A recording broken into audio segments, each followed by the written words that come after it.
ఇక్కడ ఉండి మీరేం చేస్తున్నారో నడిచి చేస్తాం. మేము చేసిన మీరు చేయండి, పాటించండి. అంటే స్వచ్ఛ భారత్ అది అంటే అది కాదు, మాకు ఎర్త్ ఫౌండేషన్ వచ్చారు మీరు అని చెప్పి చేసిన వాళ్ళే పోగా నవ్వారు. నవ్వినప్పుడు నేను పడ్డాయి అని చెప్పి చేసిన వాళ్ళే మళ్ళీ వచ్చి వాటర్ తెచ్చి ఇచ్చారు. తాగేసి మళ్ళీ పని స్టార్ట్ చేస్తుంటే ఒక వచ్చి బాగా ఇట్లా వాళ్ళు తీసుకెళ్ళినని చెప్పి తీసుకెళ్ళి చేశారు. ఆ రోడ్డు పైన గుంతలు అవి పోట్ చేసాం. రోడ్డుకి ఇరువైపులా చెత్త చెదారం ఉంది, అది తీసి పడేసాం. వాళ్ళని మీరు అటు చూసిన వాళ్ళని పట్టించుకోకండి.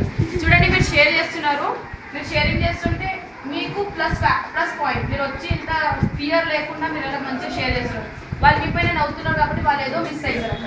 వాళ్ళని మీరు చూడండి, కానీ వాళ్ళు నవ్వుతున్నారు అనేసి మీరు ఇంకా కన్ను కిందికి పెడితే వాళ్ళు ఇంకా నవ్వుకుంటున్నారు. సరేనా? వాళ్ళ గురించి ఏం పట్టించుకోరు. మీరు మాత్రమే ఇక్కడ ప్రజెంట్ చేస్తున్నారు. అదే మైండ్లో పెట్టుకొని మీరు ప్రజెంట్ చేయండి. వాళ్ళు ఇంకా అక్కడనే ఉన్నారు కదా, భయపడకుండా ప్రజెంట్ చేయండి.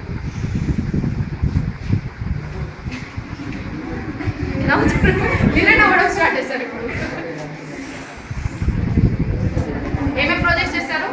స్కూల్లోకి వెళ్ళి చిన్న పిల్లలకి ఏమేమి ప్రాబ్లమ్స్ ఉన్నాయో తెలుసుకున్నాం.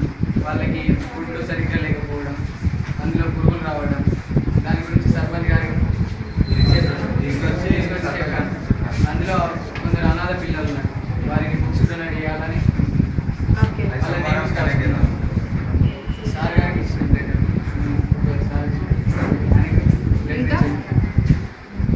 హాస్పిటల్కి వెళ్ళాం.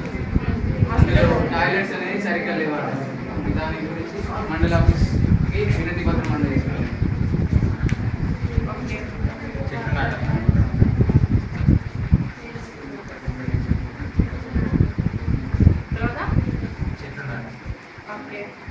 వ్యవసాయం గురించి ఎక్స్ప్లెయిన్ చేశాను. గిప్పు వాడడం వల్ల ఎలాంటి ఉపయోగాలు ఉంటాయి, వాడకపోవడం వల్ల ఎలాంటి నిరుపయోగాలు ఉంటాయి, దాని గురించి